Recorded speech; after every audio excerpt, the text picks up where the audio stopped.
भाइयों बहनों, याद करिए आज से 6 साल पहले शामली जनपद की क्या स्थिति हुआ करती थी। किराना का पलायन, कांदला में पलायन, गुंडा राज, दंगों का दंश, बुनियादी सुविधाओं का अभाव, यहाँ के नौजवानों को नौकरी नहीं मिलना, रिस्क लेकर के जो व्यापारी व्यापार करता था उसके व्यापार पर जबरन गुंडा टैक्स की वसूली, बिजली देने में भेदभाव और बेटियां स्कूल नहीं जा पाती थी। प्रदेश में 75 जनपद, लेकिन बिजली मिलती थी केवल 4 जनपदों को। शेष 71 जनपदों को अंधेरे में रहने के लिए मजबूर रहना पड़ता था। भाइयों बहनों, 6 वर्ष पहले प्रधानमंत्री मोदी जी के आह्वान पर आप सबके आशीर्वाद से भारतीय जनता पार्टी की सरकार प्रदेश के अंदर बनती है।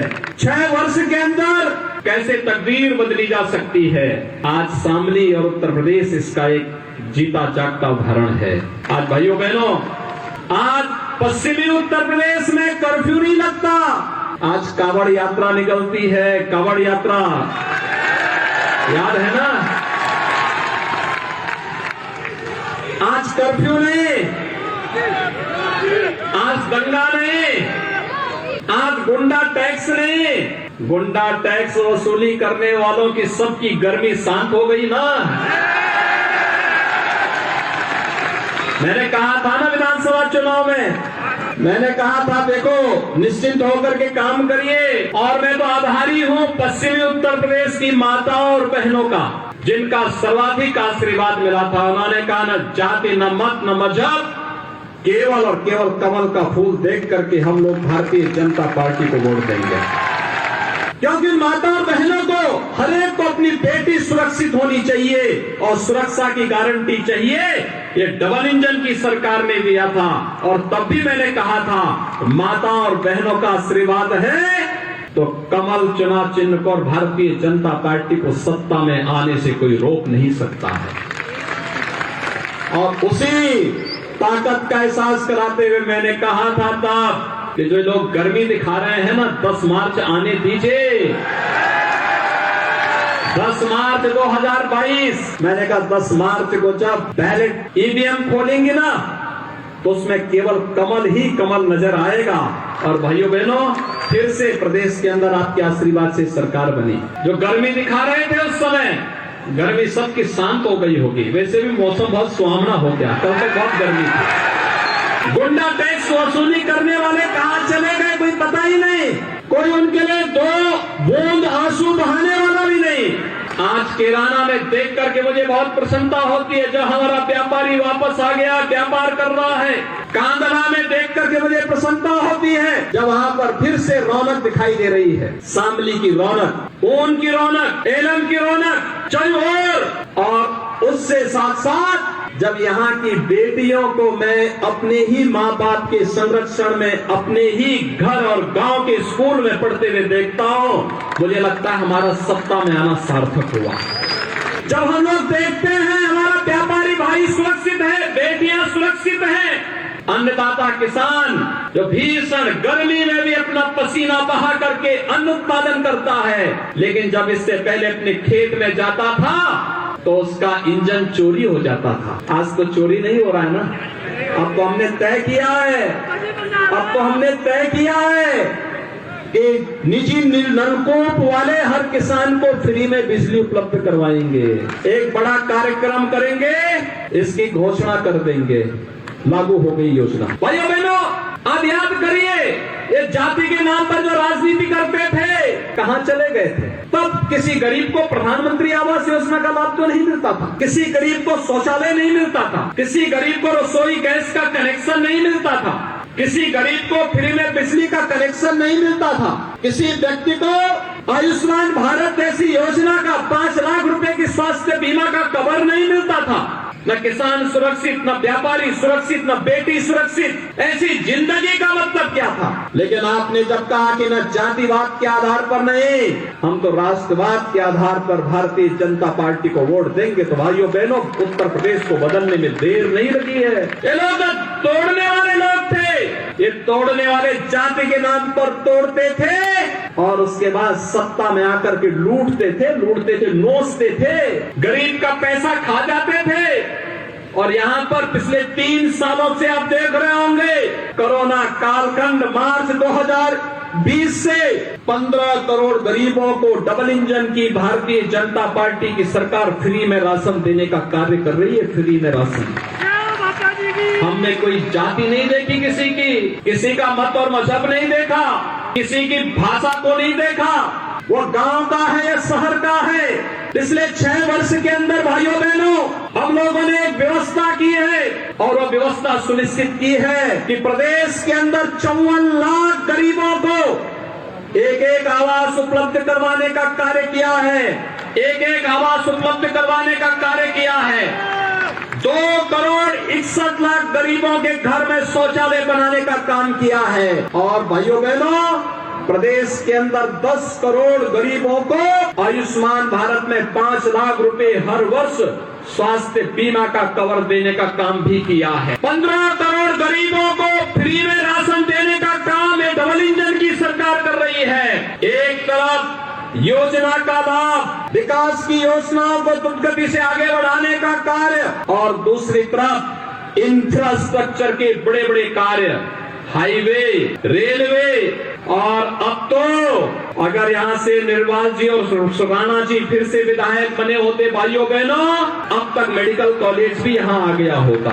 मेडिकल कॉलेज आ गया होता, मेडिकल कॉलेज पे काम प्रारंभ हो गया होता, क्योंकि इनके द्वारा जो पैरवी की जाती थी, जो कार्रवाई होती थी, उसमें स्पीड थी।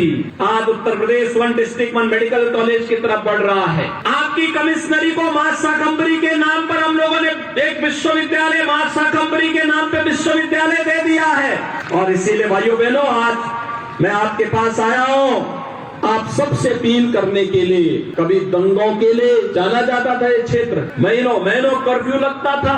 सपा बसपा के लोग कभी पूछने नहीं आते थे, क्योंकि सबको वोट चाहिए था, वोट बैंक चाहिए था सबको। उन्हें आपकी चिंता नहीं थी, उन्हें बेटी की चिंता नहीं थी, उन्हें व्यापारी की चिंता नहीं थी, उन्हें केवल वोट की चिंता थी, वोट की। लेकिन आज मैं आप सबसे कहने के लिए आया हूँ, आज आप देख सकते हैं प्रदेश के अंदर हमारी सरकार ने जो कार्य प्रारंभ किए, शामली, कांदला, कैराना, एलम, गढ़ीपुट्टा, जलालाबाद, झिंझाना, ओन, थाना भवन, ये जितने भी नगर निकाय हैं, नगर पालिका और नगर पंचायतें हैं, इन सभी में हमने विकास की सुविधाओं का लाभ, प्रधानमंत्री आवास की योजना का लाभ और अन्य सुविधाओं को पहुंचाने का काम। अगर भारतीय जनता पार्टी के बोर्ड वहां पे होते तो विकास भी डबल इंजन की सरकार की तरह वहां बुलेट ट्रेन की तर्ज पर आगे बढ़े होते, कई गुना बढ़ा होता।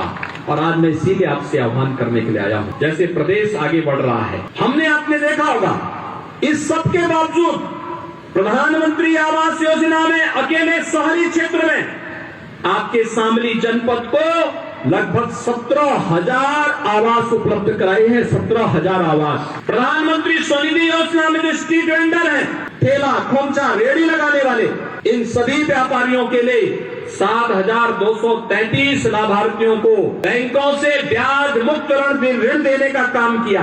आपके शामली जनपद में 16,000 से अधिक निराश्रित महिलाओं को 12,000 रुपए में सालाना पेंशन की सुविधा का लाभ दिया जा रहा है। 8,500 से अधिक दिव्यांग जनों को आपके शामली जनपद में 12,000 रुपए सालाना पेंशन की सुविधा का लाभ दिया जा रहा है। लगभग 35,000 वृद्धजनों को 12,000 रुपए सालाना पेंशन की सुविधा का लाभ दिया जा रहा है।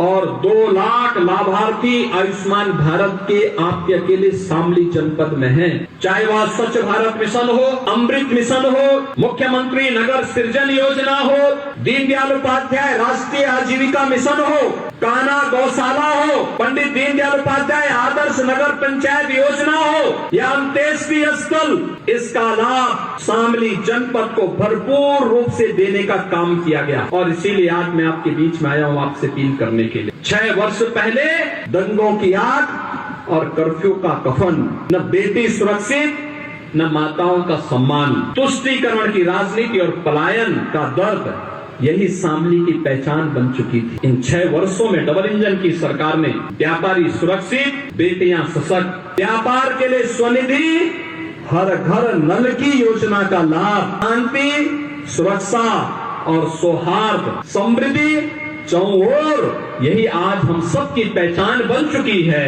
और इसीलिए मैं आप सबसे अपील करने के लिए आया हूं। आप सबसे मुझे ये अपील करना है, आखिर हम अपने युवाओं को कैसी सुविधा चाहते हैं, कैसा चाहते हैं, कैसे युवा चाहते हैं? हमारे युवाओं के हाथों में तमंचे होने चाहिए या टैबलेट होने चाहिए? हमें गोलियों की आवाज वाली गलियां चाहिए या भजन गंगा बजने वाली गलियां चाहिए? हमें रंगदारी वसूलने वाले गुंडे चाहिए या फिर सरकार की योजना को स्वनिधि के माध्यम से व्यापारी तक पहुंचाने वाले जनप्रतिनिधि चाहिए? सौदों का आतंक चाहिए या सेफ सिटी चाहिए? सड़ांध मारती हुई गलियां चाहिए या स्मार्ट सिटी जैसे स्वच्छ और सुंदर नगर चाहिए?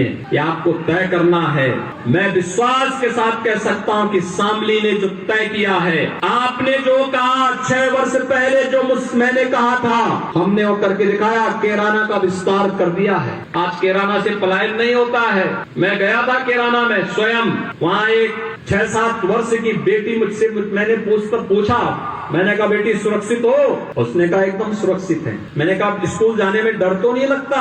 कहा डर कैसे लगेगा जब हमारे बाबा जो है मुख्यमंत्री हैं। तो सचमुच मुझे बहुत अच्छा लगा, एक बेटी इस विश्वास के साथ कह रही है। और तब भाइयों बहनों मैंने विश्वास के साथ कहा था कैराना का विस्तार होना ही चाहिए। भाइयों बहनों मैं आज इसीलिए आपसे कहने के लिए आया हूँ, हमें युवाओं के हाथ में टैबलेट होने चाहिए। इसीलिए 2 करोड़ युवाओं को टैबलेट देने का काम कर रहे हैं। हमारे मंदिरों में और हमारे गाँवों में, शहरों में भजन संध्या के कार्यक्रम होने चाहिए। मुख्यमंत्री पर्यटन संवर्धन योजना के अंतर्गत हर तीर्थ स्थल के सुंदरीकरण के कार्यक्रम को हमने एक नई व्यवस्था के साथ जोड़ा है। आज रंगदारी कोई वसूल नहीं कर सकता व्यापारियों से। आज हम स्वनिधि योजना का लाभ देने का काम कर रहे हैं। आज भाइयों बहनों सौदों का आतंक नहीं, आज तो स्वनिधि योजना का लाभ हम दे रहे हैं। और सेफ सिटी आज प्रदेश के अंदर पहचान बन रही है। और इसीलिए मैं आपसे कहने के लिए आया हूं, नो दंगा नो कर्फ्यू यूपी में, यानी नो कर्फ्यू नो दंगा, यूपी में सब चंगा। एक कर्फ्यू लगाने वाले भी आए होंगे आपके यहाँ चुनाव में वोट मांगने के लिए, आएंगे गड़गड़ाएंगे। इनकी बातों में विश्वास मत करना। याद करना, आज जब कोई भर्ती निकलती है, शामली के भी नौजवान उसमें भर्ती होते हैं। पुलिस की भर्ती हो, शिक्षक की भर्ती हो, Uttar Pradesh public service commission का हो, अधीनस्थ सेवा चयन आयोग का हो, शामली का नौजवान भी आता था। इससे पहले शामली और मुजफ्फरनगर की किसी नौजवान की भर्ती नहीं होती, 2017 के पहले नहीं होती थी। और इसी प्रक्रिया में आपसे कहने के लिए आया हूँ, जो माफिया, जो अपराधी धमकी देते थे, आज आप देख रहे होंगे उनका कोई 2 बूंद आंसू बहाने वाला भी नहीं कोई है, सब गायब। मैं इसलिए आगे नहीं बोल रहा हूं कहीं हो न जाए फिर कुछ और।